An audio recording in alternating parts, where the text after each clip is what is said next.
राधा माधव कुंज बिहारी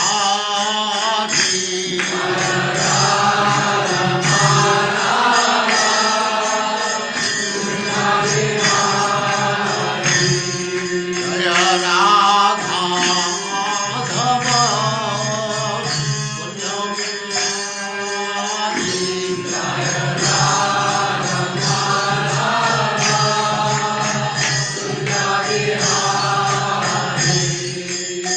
गोपी जन वल्लभ गिरिवरधारी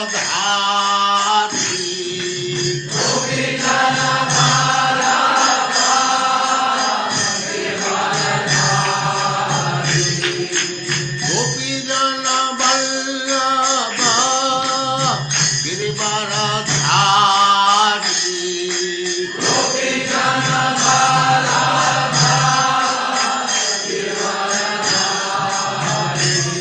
जय राधा माधव कुंज बिहारी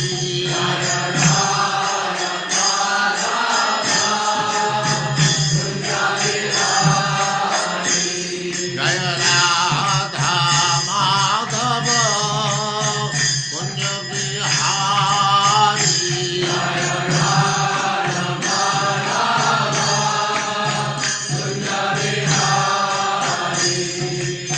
गोपी जन वल्लभ गिरिवरधारी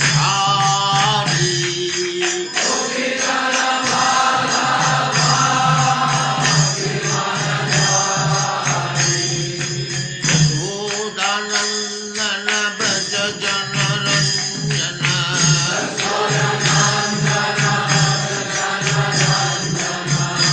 यशोदानंदन ब्रज जन रंजन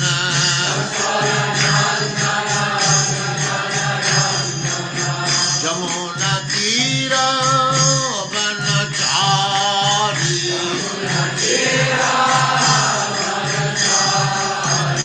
यमुना तीर वनचारी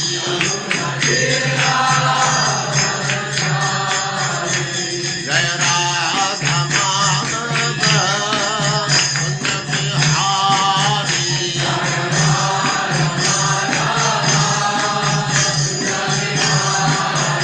जय राधा माधव कुंज बिहारी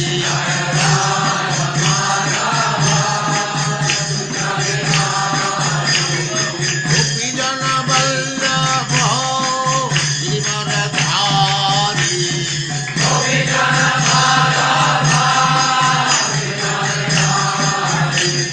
गोपी जन वल्लभ गिरिवरधारी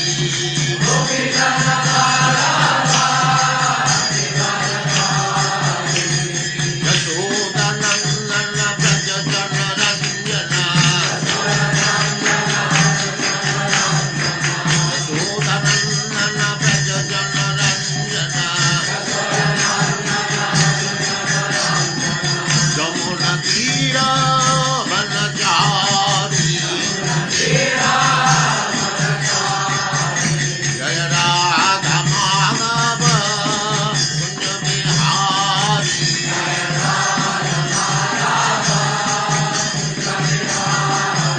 जय राधा माधव कुंज बिहारी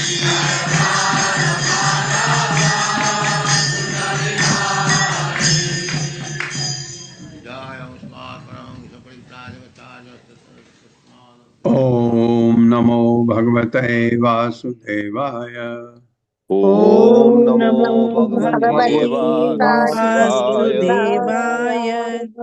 ओम नमो भगवते वासुदेवाय। ओम नमो नमो भगवते भगवते वासुदेवाय। वासुदेवाय। ओम नमो भगवते वासुदेवाय। ओम नमो भगवते भगवते वासुदेवाय। वासुदेवाय। नारायणं नमस्कृत्य नारायणं नारायणं नमस्कृत्य नमस्कृत्य नरं चैव नरोत्तमं नरं नरं चैव चैव नरोत्तमम् नरोत्तमं देवीं सरस्वतीं व्यासं देवीं देवीं सरस्वतीं सरस्वतीं ततो जयमुदीरये ततो जयमुदीरये नष्टप्रायेषु भद्रेषु नष्टप्रायेषु नष्टप्रायेषु भद्रेषु नित्यं भागवत सेवया नित्यं भागवत सेवया भगवते उत्तमा श्लोके भगवते भगवती उत्तमा श्लोके भक्तिर्भवति नैष्ठिकी। भक्तिर्भवति नैष्ठिकी। नैष्ठिकी। हरे कृष्ण, आप सबका स्वागत है।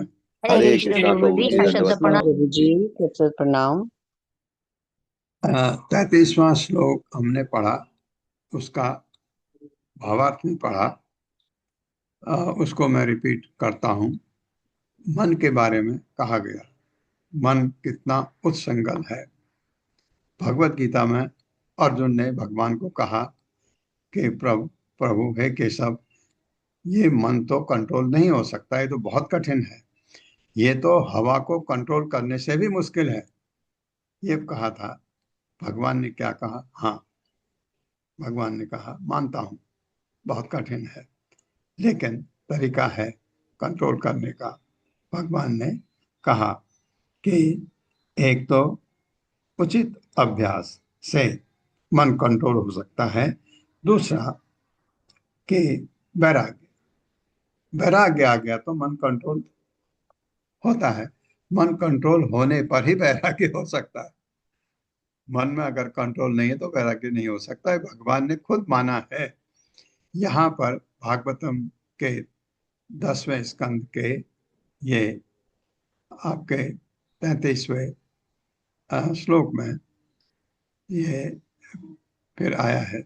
10वें स्कंद का 87वां अध्याय का 33वां श्लोक में फिर वैसी चीज को वेद स्तुति कर रहे हैं, भगवान को वेद कह रहे हैं।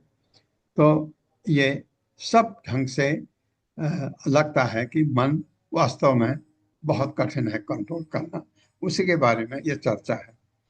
मन ऐसे उत्संगल घोड़े की तरह है, बेलगाम घोड़ा, जिसको अपने इंद्रियों एवं श्वास को संयमित कर चुके व्यक्ति भी, जिन्होंने किया है, इंद्रिय को बस में किया है, अपने श्वास को कंट्रोल किया है, योगी लोग करते हैं। ऐसा कर चुके व्यक्ति भी बस में नहीं कर सकते, वो भी डगमगा जाते हैं कभी कभी। आपने देखा है विश्वामित्र इतने महान तपस्वी, तपस्या में लीन, डगमगा गया मन। मन इतना उत्संकल है।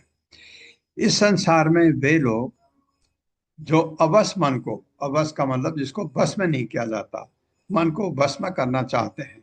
सब चाहते हैं, हम भी चाहते हैं, कोशिश भी करते हैं, किंतु अपने ये बहुत अच्छा यहाँ एक चीज बताया जो भगवत गीता में नहीं था। क्या वेद कह रहे हैं? किंतु अपने गुरु के चरणों का परित्याग कर देते हैं तो उनके मन में तो बस, उनका मन तो कभी कंट्रोल हो ही नहीं सकता। वेद कह रहे हैं उन्हें विविध दुखदायी विधियों के अनुशीलन में सैकड़ों बाधाओं का सामना करना पड़ता है, जो अपने गुरु का परित्याग कर देते हैं। हे अजन्मा भगवान, वेद कह रहे हैं, वे समुद्र में नाव पर बैठे उन व्यापारियों के समान हैं जो किसी नाविक को भाड़े पर नहीं लेते। नाव है लेकिन नाविक नहीं है, तो कैसे आप पार कर सकते हैं? ये उस तरह है। तो नाविक कौन है? हमारा जो हमारा गुरु। तात्पर्य माता जी। हरे कृष्ण। रोहिणी सुहासिनी माता जी। हरे कृष्णा प्रभु जी, हरे कृष्णा माता जी, हरे कृष्णा सभी भक्तों को। तात्पर्य श्रील प्रभुपाद की जय। श्रील प्रभुपाद जी के विनीत सेवकों के द्वारा। ईश्वर का प्रेम जो कि मुक्ति का पक्व फल है, प्राप्त करने के योग्य बनने के लिए सर्वप्रथम विद्रोही भौतिक मन को वश में लाना होता है। यद्यपि ऐसा कर पाना कठिन है, किंतु जब मनुष्य इंद्रिय तृप्ति की अपनी लत को हटाकर आध्यात्मिक जीवन के उच्चतर आनंद का आस्वाद करने लगता है तो वह ऐसा कर सकता है। किंतु श्री भगवान की प्रतिनिधि गुरु की ही कृपा से यह उच्चतर आस्वाद प्राप्त किया जा सकता है। गुरु दिव्य जगत के आश्चर्य को देख सकने के लिए शिष्य की आंखें खोल देता है। जैसा कि गायत्री स्तुति में दैवी ज्ञान एम के बीज मंत्र में है।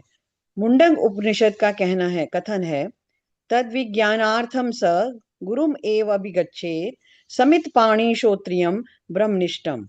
इन बातों की सही जानकारी प्राप्त करने के लिए मनुष्य को अपने हाथ में समिधा लेकर गुरु के पास जाना चाहिए, जो वेदों में पारंगत होता है और परम सत्य में दृढ़ भक्ति रखता है।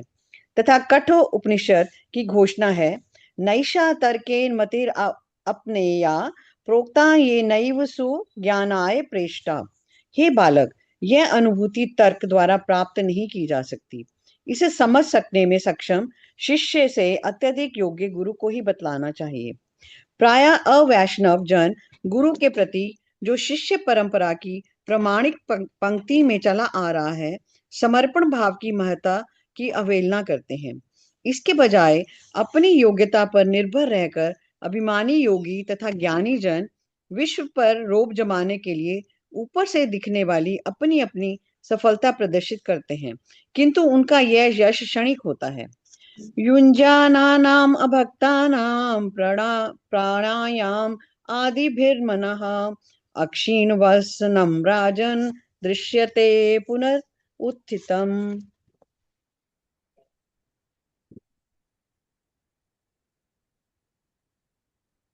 जो अभक्त प्राणायाम जैसी विधियों में अपने मनों को लगाते हैं, वे भौतिक इच्छाओं से पूरी तरह रहित नहीं हो पाते। अतः हे राजन, उनके मन में भौतिक इच्छाएं पुनः उदय होती देखी जाती हैं। भागवतम 10.51.60। दूसरी ओर एक मिनट माता जी, ये जो हरे कृष्ण आपने अभी पढ़ा, अवैष्णव जन गुरु के प्रति जो शिष्य परंपरा में प्रमाणित पंक्ति में चला आ रहा है, समर्पण भाव की महत्ता को अवहेलना करते हैं। इसके बजाय अपनी योग्यता पर निर्भर रहकर अभिमानी योगी तथा ज्ञानी जन विश्व पर रौब जमाने के लिए ऊपर से दिखने वाली अपनी अपनी सफलता प्रदर्शित करते हैं, किंतु उनका यह यश क्षणिक होता है। गुरु की अवहेलना इतनी खतरनाक होती है। शिष्य गुरु से पारंगत हो सकता है, क्योंकि हमने देखा है भौतिक जगत में बुद्धि पर डिपेंड करता है। किसी की बुद्धि बहुत प्रखर होती है और गुरु से ज्यादा प्रखर बुद्धि है शिष्य में, लेकिन वो गुरु नहीं है। गुरु वह है जिसने तत्व को देखा है, इसने अभी देखा नहीं। इसलिए ये घमंड आना कि मैं तो ये तो कर ही लूंगा जो गुरु बता रहे थे, कभी नहीं, हो ही नहीं सकता। तो ये बहुत जरूरी है यहाँ पर समझना। आपको लगता है कभी कि ये गुरु, अक्सर मैंने देखा है, कहते नहीं मैं तो दीक्षा वहां से लूंगा, मैं तो वहां से लूंगा, मैं तो वहां से लूंगा। वो क्या, वो गुरु अच्छे हैं, गुरु सब अच्छे हैं, गुरु सब अच्छे हैं। ये जो धारणा हमारी है, वहीं से हमारा रास्ता गलत हो जाता है।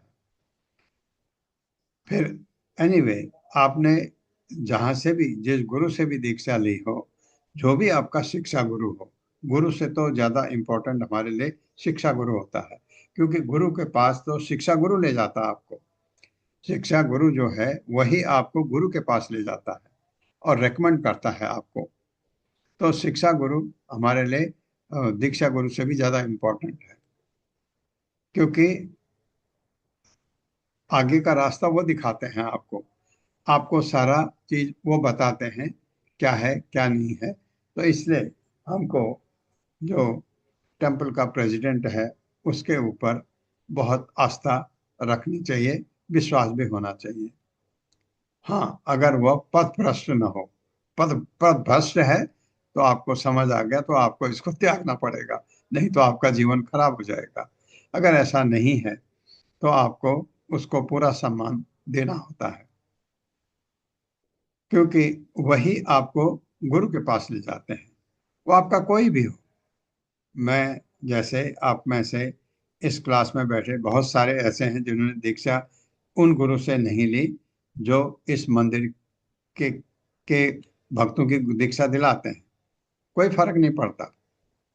आपने शिक्षा गुरु आपका होगा कोई, उस जहां से आपने दीक्षा ली है, उस शिक्षा गुरु को कभी भी आपको नजरअंदाज नहीं करना चाहिए। बहुत जरूरी है, बहुत इंपॉर्टेंट है ये। तो गुरु अगर आपने ये इसमें, ये श्लोक में बड़ा अच्छा एक ज्ञान और मिलता है।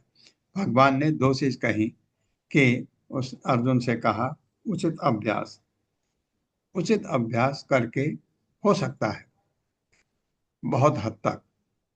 आप जब गाड़ी चलाते हैं तो आपके पास कितने चीजें कंट्रोल करनी है।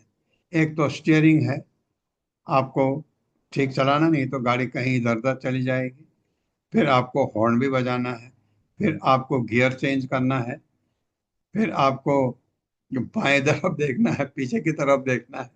शुरू शुरू में आपको लगता है कुछ नहीं होगा, तो जो आपको सिखाता है वो कहता है तुम चलो पहले स्टीयरिंग देखो, बाकी मैं देखता हूँ। जब स्टीयरिंग में आप ठीक हो जाते हैं तब वो आपको कहता है अब सामने वाले मिरर में देखो पीछे कौन आ रहा है। वो कहता है मैं पीछे देखूं या आगे देखूं, दोनों तरह देखना है। तो आंखें आपके फट फट देखते हैं। फिर आप धीरे धीरे उसमें निपुण होते हैं। वो कहता है अब दाएं तरफ भी देखो, दाएं तरफ से कोई व्हीकल आ रही हो। फिर धीरे धीरे आप प्रैक्टिस करते हैं। फिर वो कहता है आप बाएं तरफ भी देखो, कि बाएं तरफ देखो, बाएं तरफ भी देखो, पीछे भी देखो, ताकि आपको पता लगे कोई नजदीक ना हो आपके, फिर आपको दिखता नहीं मिरर में बाएं। तो इसलिए आप क्या करो, सिग्नल दो बाएं जाना है, सिग्नल दो। ये चीजें आपको सीखनी पड़ती हैं धीरे धीरे, उचित अभ्यास से ये आपको अपने आप ही होने लगता है ये चीजें। ऐसे ही मन कंट्रोल करने के लिए भी कुछ हद तक ऐसा है, लेकिन मन इतना सरल नहीं है जितना सरल गाड़ी सीखना है या गाड़ी से भी ज्यादा।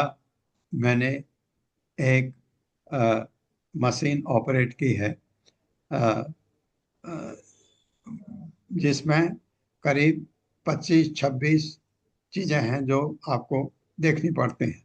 उसमें भी यही है, क्योंकि आपको पता है 4-5 चीज तो आप एक साथ देख सकते हैं, लेकिन उसमें 25-26 चीजें होती जो देखनी होती है। कुछ चीजें ऐसी हैं जिसको आप देखिए, उसके कुछ थोड़ी देर बाद ठीक चल रहा है तो एकदम खराब नहीं होता। कुछ ऐसी हैं वो कभी भी खराब हो सकता है, उस पर ध्यान देना है। तो आप धीरे धीरे धीरे अभ्यासेन तो कौन्तेय वैराग्येण तो गृह्यते। तो अभ्यास करते करते ये हो जाता है। एक चीज हमारे यहाँ पर वैराग्येण तक गृह्यते। वैराग्य अगर आपको है, भौतिक चीजों से लगाव नहीं है, तो आपका मन इजीली कंट्रोल हो सकता है। लेकिन हम तो भौतिक जगत में हैं, हमको तो अपने बच्चों से प्यार, अपने माँ बाप से प्यार, दोस्तों से प्यार, कई को से प्यार है, कई को से दुश्मनी है वो भी याद आते हैं आपको। तो ये चीज, इसलिए अगर ये नहीं है, अगर हम भौतिक चीजों से लगाव त्याग दें तो ये बड़ा इजी हो जाता है। तो भगवान की कही हुई तीसरी बात यहाँ वेद कह रहे हैं, गुरु की अवहेलना नहीं करें, गुरु के शरण में ही रहो और गुरु को बताओ ऐसा हो रहा है, गुरु आपको बताएगा क्यों? गुरु को कैसे पता? गुरु इस रास्ते से गुजरे हैं, गुरु उस रास्ते से गुजरे हैं, वो आपको बताएंगे बेटा यहाँ मोड़ बहुत खतरनाक है, गाड़ी स्लो कर, ऐसे कर, ये कर। तो गुरु आपको बताते हैं कि यहाँ पर तेरे को है, यहाँ पर ऐसे करना है, यहाँ पर ऐसे करना है। तो गुरु के शरण में रहना बहुत जरूरी है। पढ़िए माता जी। हरे कृष्णा प्रभु जी। दूसरी ओर भगवान श्री विष्णु तथा वैष्णवों का विनीत दृढ़ संकल्प भक्त अजय मन पर आसानी से विजय पा लेता है। उसे मन को स्थिर बनाने के लिए ना तो अष्टांग योग करने की आवश्यकता पड़ती है, ना ही अन्य साधन अपनाने पड़ते हैं। सर्वम चैतद गुरु भक्त्या पुरुषो ह्यंजसा जयेत। एकमात्र गुरु भक्ति के द्वारा मनुष्य इन सारे लक्ष्यों को प्राप्त कर सकता है। अन्यथा एक अभक्त अपनी इंद्रियों तथा प्राण वायु को जीत कर भी अपने मन को वश में नहीं कर सकता। जो लगाम से छूटे घोड़े की तरह स्वच्छंद दौड़ता रहेगा, उसे अनेक आध्यात्मिक विधियों का पालन करने में अपार चिंता भोगनी पड़ेगी और अंत में वह इस विशाल भवसागर में पहले की ही तरह भूला भटका रहता रहेगा। यहाँ पर दिया गया दृष्टांत उपयुक्त है। वे व्यापारी जो महान लाभ की इच्छा से जल्दी जल्दी में समुद्र यात्रा करते हैं, किंतु अपनी नाव के लिए योग्य नाविक नहीं लाते, उन्हें महान कष्ट उठाना पड़ता है। श्रीमद् भागवत में अनेक स्थलों पर प्रामाणिक गुरु की महत्ता घोषित की गई है तथा 11वें स्कंद के निम्नलिखित श्लोक में 20.17 में हृदयम आदम सुलभम सुदुर्लभम प्लवम सुकल्पम गुरु कर्णधारम मयानुके कूलेन नभस्व तेरितं पुमान् भवाब्धिनाथ तरेत स आत्मः। जीवन में सारे लाभ दिलाने वाला मनुष्य शरीर प्रकृति के नियमों द्वारा स्वतः प्राप्त होता है। यद्यपि यह विरल उपलब्धि है। इस मनुष्य शरीर की उपमा सुनिर्मित नाव से दी जा सकती है, जिसका कर्णधार गुरु होता है और भगवान के आदेश मार्ग में अनुकूल वायु के तुल्य होते हैं। इन सभी लाभों पर विचार करके जो मनुष्य अपने मनुष्य शरीर का उपयोग भव सागर को पार करने के लिए नहीं करता, उसे अपनी ही आत्मा का हत्यारा माना जाना चाहिए। अतः मनुष्य जीवन का संजीदगी से उपयोग करने वाले का पहला कर्तव्य यह होता है कि वह ऐसे गुरु की खोज करे जो कृष्ण भावनामृत में उसका मार्गदर्शन कर सके। श्री श्रीधर स्वामी स्तुति करते हैं, यदा परानंद गुरु भवत्पदे पदम मनो में भगवल्लभेत तदा निरस्त अखिल साधन श्रमा श्रेया सौख्यम भवता कृपात। हे दिव्य आनंद में गुरु, जब मेरा मन आपके चरण कमलों पर स्थान पा लेगा तो मेरी आध्यात्मिक साधना का श्रम दूर हो जाएगा और आपकी कृपा से मुझे परम सुख का अनुभव होगा। हरे कृष्णा प्रभु जी, धन्यवाद, बहुत बहुत धन्यवाद माता जी, बहुत धन्यवाद आपका। जैसे गुरु को त्यागना बहुत अच्छा कहा है, ये आत्महत्या करना जैसा होगा। तो एक चीज हमको ये वेद कह रहे हैं कि गुरु की शरण नहीं छोड़ना है, कि अगर आपको मन को कंट्रोल करना है। 3 चीज हो गए हमारे पास, अभ्यास 1, वैराग्य 2, गुरु की शरण 3। स्वजन सुत आत्मदार धन धाम धरा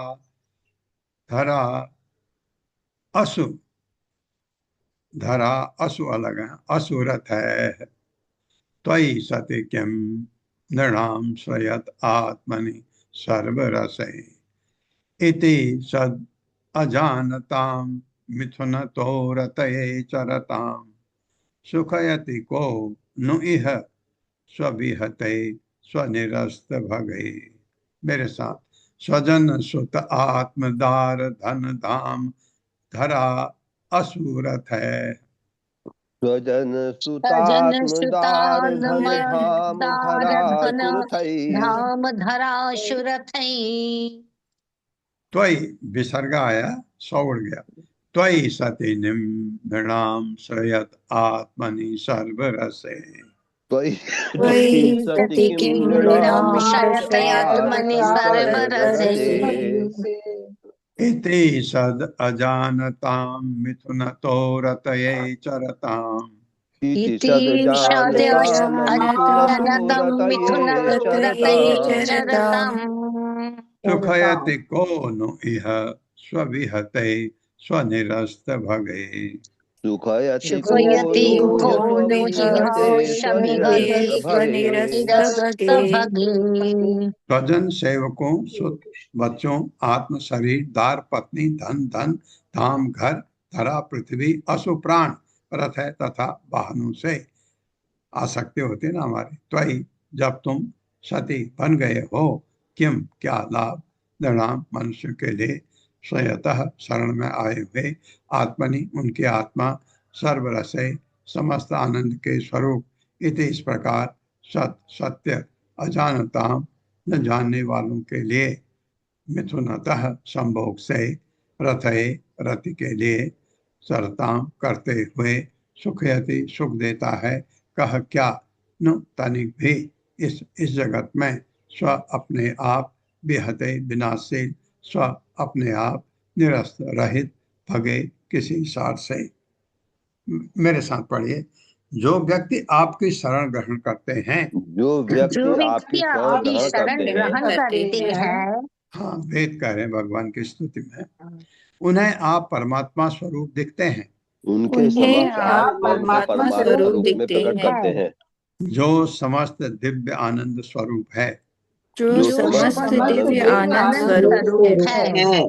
ऐसे भक्तों के लिए ऐसे ऐसे भक्तों के लिए अपने सेवकों, अपने सेवकों, बच्चों बच्चों या शरीरों, या शरीरों, अपनी पत्नियों, अपनी अपनी पत्नियों, पत्नियों, धन तथा घरों, धन धन या या घरों, घरों, अपनी भूमि, अपनी अपनी भूमि, भूमि, स्वास्थ्य या वाहनों का स्वास्थ्य या वाहनों का क्या उपयोग रह जाता है। क्या उपयोग क्या रह जाता है। उपयोग रह जाता है।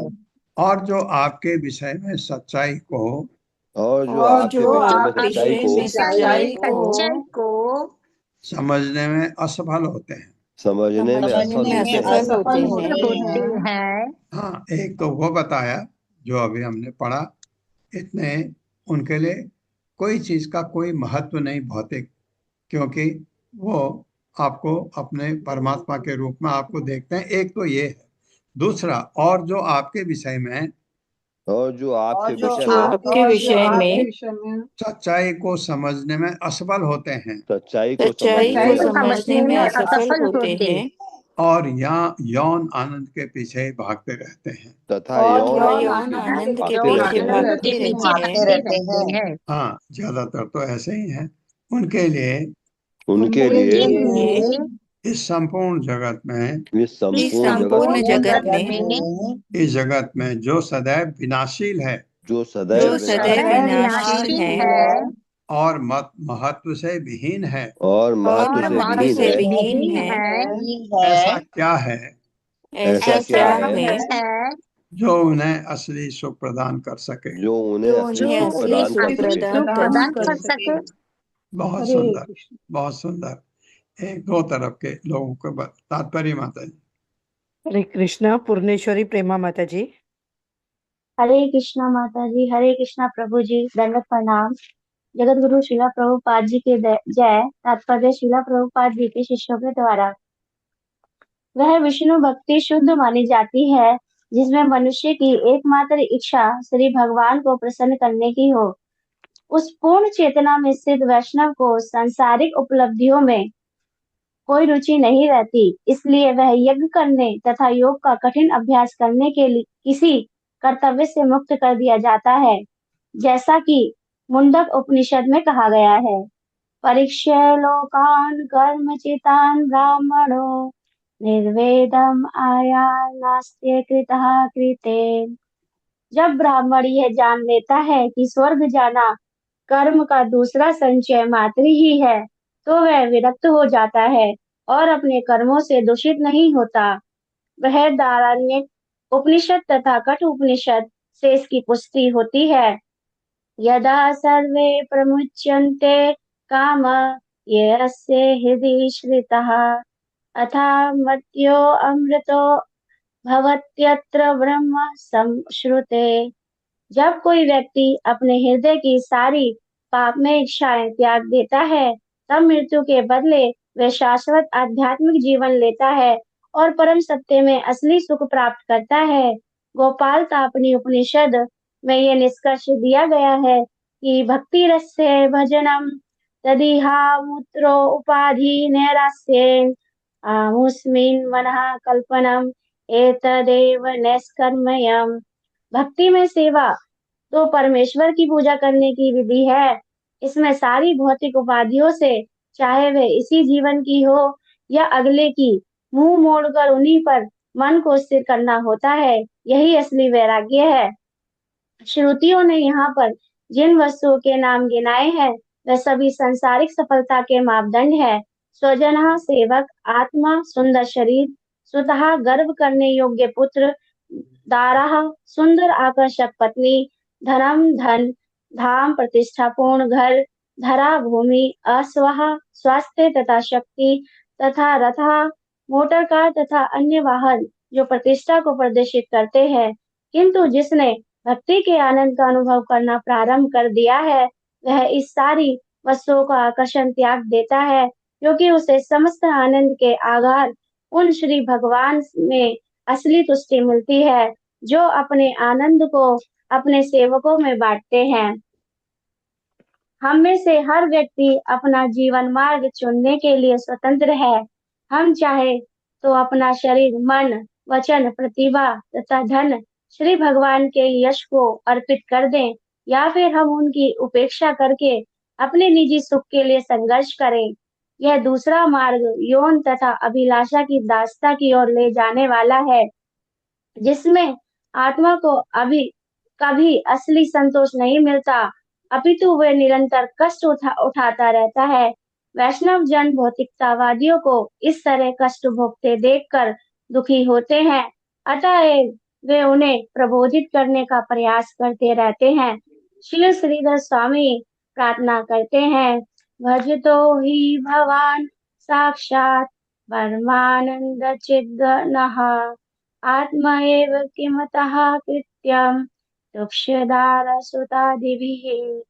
जो आपकी पूजा करते हैं, उनके लिए आप उनके आत्मा और सर्वोच्च आनंद के आध्यात्मिक कोष बन जाते हैं। उन्हें संसारी पत्नियों, बच्चों इत्यादि से क्या काम रह जाता है। धन्यवाद। हरे कृष्णा माता जी, हरे कृष्णा प्रभु हरे जी। कृष्णा। बहुत सुंदर तात्पर्य था। ये बात तो है, लेकिन हमको तो समझ ही नहीं आता कि हम करें क्या। हम तो ऐसे हैं ही नहीं, न ऐसे बन सकते हैं। ध्यान रखिए इस बात को। क्या करें कि ये सारा त्याग करके और भगवान की तरफ मुड़ जाएं। ये तो बहुत सौभाग्य की बात है, किसी के लिए भी ऐसा हो जाए।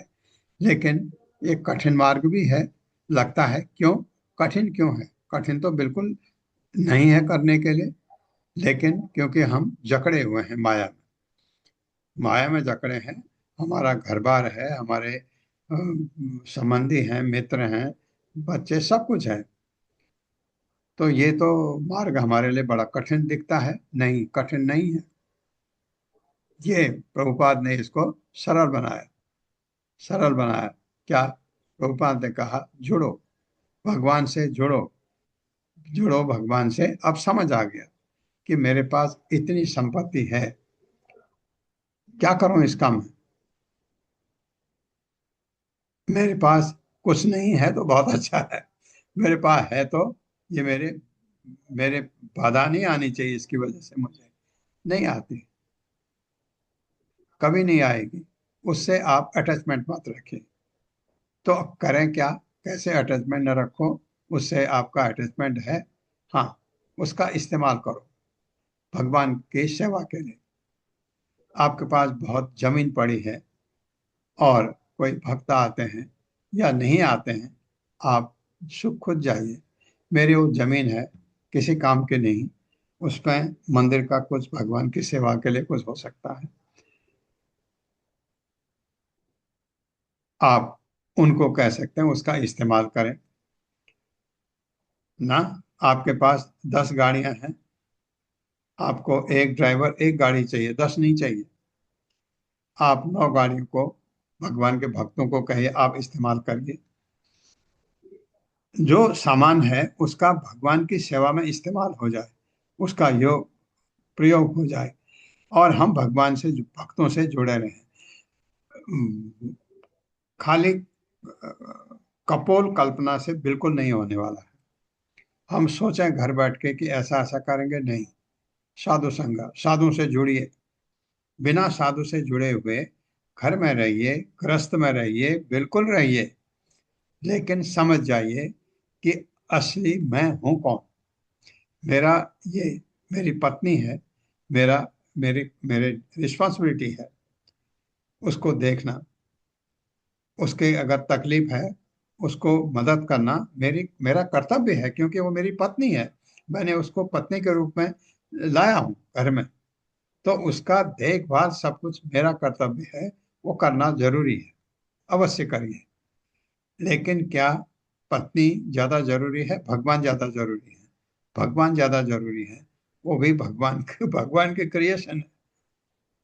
उसको त्याग त्याग जैसे इसमें दिया है, कभी कभी मन में आता है इसका मतलब सब त्याग दे, नहीं, त्याग है नहीं, सब स्वीकार करिए, सब स्वीकार करिए, वास्तविकता स्वीकार करिए। क्या ये ही असली चीज है? नहीं। तो असली चीज क्या है? वो भी अगर भगवान की तरफ लग जाए तो आपका रास्ता बहुत इजी हो जाता है।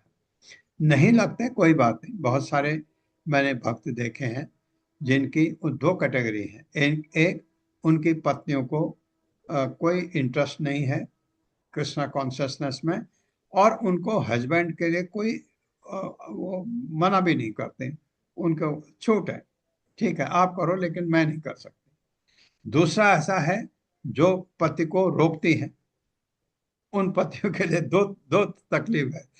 पत्नी यही नहीं कि नहीं मानती है, मुझे भी नहीं जाने देती, वो थोड़ा कठिन मार्ग होता है। और वहां पर फिर अ, उनको, क्योंकि भगवान की भक्ति या पत्नी में एक को तब तक निभाते रहना चाहिए जब तक निभ सकता है। जब नहीं निभने का चांस आता है तो त्याग देना चाहिए, फिर भगवान ज्यादा जरूरी है। लेकिन वो आपको अवरोध नहीं करती हैं तो बिल्कुल बनने दीजिए, उन पर कृपा भगवान की होगी। क्यों? क्यों कृपा होगी? क्योंकि उनका पति भगवान का भक्त है, उसका फल 50% जाएगा उनको। इसलिए इसलिए ये चीज वास्तविकता अगर हमको समझ आ जाती है तो कठिन नहीं है, बहुत अच्छा लगता है। और भगवान के भक्त मिलते हैं, बहुत ही मन खुश हो जाता है देख करके, ये होने लगता है। तो ये बहुत इम्पोर्टेंट है, बहुत अच्छा है। राय विनोदी माता जी के कमेंट प्रभुपाद क्या कहते हैं? हरे कृष्ण प्रभु जी, दंडवत प्रणाम प्रभु जी। जी प्रभु जी, प्रभुपाद ने इस पूरे ही प्रसंग को, जैसे कि हम भागवतम से भी जान रहे हैं कि गुरु की तरफ मोड़ा है, तो प्रभुपाद जी ने न केवल गुरु बल्कि इसमें वैष्णव सिद्धांतों को भी समझाया है। हम्म। तो दोनों श्लोकों से जैसा कि आपने कल बताया था कि थोड़ा सा शॉर्ट रहेगा क्लास आज, तो प्रभु जी मैंने थोड़े शॉर्ट में ही निकाले हैं ताकि हम दोनों श्लोकों का निकाल सकें। तो सार रूप में प्रभुपाद जी के नोट्स पढ़ते हैं। हरे कृष्णा, श्री प्रभुपाद की जय, गुरु महाराज की जय। प्रामाणिक गुरु के शरण के बारे में बताते हुए प्रभुपाद जी कहते हैं, व्यक्ति को एक प्रामाणिक गुरु स्वीकार करके उनके निर्देश के अनुसार कार्य करना पड़ता है, तभी भौतिक दशाओं के अज्ञान पर विजय प्राप्त कर पाना संभव है। इस संबंध में प्रभुपाद जी ने यहाँ श्रीधर स्वामी की एक और कोटेशन यहाँ पर कोट की है। इस संबंध में श्रीपाद श्रीधर गोस्वामी एक उत्तम पद की रचना करते हैं और कहते हैं, हे परम दयालु गुरुदेव। यहाँ जो गुरुदेव हैं श्रीधर स्वामी अपने गुरु के लिए कह रहे हैं, हे परम दयालु गुरुदेव, आप श्री भगवान के प्रतिनिधि हैं। मेरा मन कब पूर्ण रूपेण आपके चरण कमलों की शरण में आएगा, तभी केवल आपकी दया से मैं आध्यात्मिक जीवन के मार्ग की समस्त बाधाओं से मुक्ति पाने में तथा आनंदमय जीवन की स्थिति होने में समर्थ हो पाऊंगा। वेदों का उपदेश है कि भक्ति के विज्ञान को जानने के लिए व्यक्ति को प्रामाणिक गुरु के प्रति आत्मसमर्पण करना पड़ता है। जिसे गुरु परंपरा में भक्ति के विज्ञान का ज्ञान है, वही प्रामाणिक गुरु है। तो प्रभुपाद जी यहाँ प्रामाणिक गुरु की डेफिनेशन भी समझा रहे हैं कि गुरु वो हैं जो गुरु परंपरा से हैं और जिन्हें भक्ति के विज्ञान का ज्ञान है। इस गुरु परंपरा को क्षोत्रियम नाम से जाना जाता है। आगे प्रभुपाद जी समझाते हैं कि गुरु के निर्देशों का अनुसरण किए बिना व्यक्ति मन और इंद्रियों पर नियंत्रण नहीं कर सकता। तो बिल्कुल क्लियरली प्रभुपाद जी ने समझा दिया है प्रभु जी कि गुरु के निर्देशन के बिना आगे नहीं जाया जा सकता। फिर वैष्णव सिद्धांत के बारे में कहते हैं, परम सत्य को तर्कों के द्वारा नहीं समझा जा सकता। एक सच्चा ब्राह्मण यानी कि हम समझ सकते हैं यहाँ वैष्णव के लिए कहा जा रहा है, भौतिक पूर्णतया के लिए प्रयास नहीं करता, अपितु वह उनसे आदेश लेने के लिए किसी प्रामाणिक गुरु के समीप जाता है। आगे बहुत सुंदर बताया है, एक गुरु की योग्यता यह है कि वह ब्रह्मनिष्ठम होता है, जिसका अर्थ है कि उसने अन्य समस्त गतिविधियों का परित्याग कर दिया है और अपने संपूर्ण जीवन को भगवान कृष्ण के कार्य करने हेतु समर्पित कर दिया है। अंत में प्रभुपाद जी लिखते हैं, महान वैष्णव भक्त इस संबंध में कहते हैं, प्रिय भगवान, समाज के मध्य मैत्री और प्रेम के निसंदेह सुख हैं। यद्यपि यह सुख भौतिक प्रकृति का है, किंतु मेरा हृदय एक मरुस्थल की भांति है। प्रभु जी यहाँ बहुत सुंदर एक एग्जाम्पल दिया है प्रभुपाद जी ने। प्रभुपाद जी कहते हैं, मेरा हृदय एक मरुस्थल की भांति है, जिसे ऐसे सुख संतुष्ट नहीं कर सकते। एक मरुस्थल में जल के सागर की आवश्यकता होती है, किंतु यदि मरुस्थल के में जल की एक बूंद डाली जाए तो ऐसे जल का क्या मूल्य है। इसी भांति हमारे भौतिक हृदय विविध इच्छाओं से पूर्ण है, जिन्हें मैत्री तथा प्रेम के भौतिक समाज में पूरा नहीं किया जा सकता।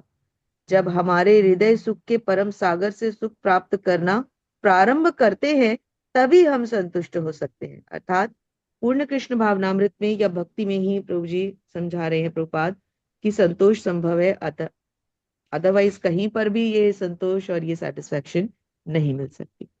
धन्यवाद प्रभु जी। हरे कृष्ण प्रभु जी, धन्यवाद, प्रणाम। धन्यवाद माता जी, धन्यवाद। तो बहुत अच्छे ढंग से आपको समझ आ गया गुरु कितना इम्पोर्टेंट है ये।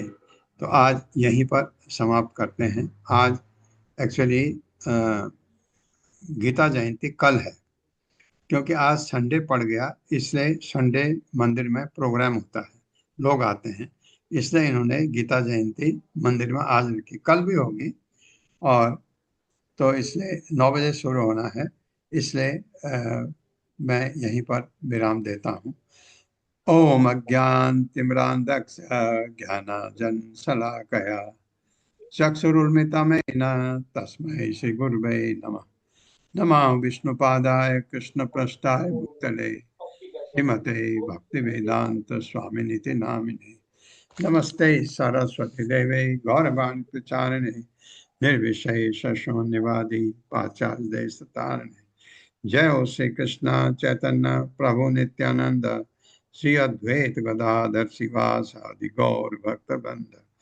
हरे कृष्णा कृष्ण कृष्णा हरे हरे, हरे राम राम राम हरे हरे। हरे कृष्ण। आप सबका बहुत बहुत धन्यवाद है।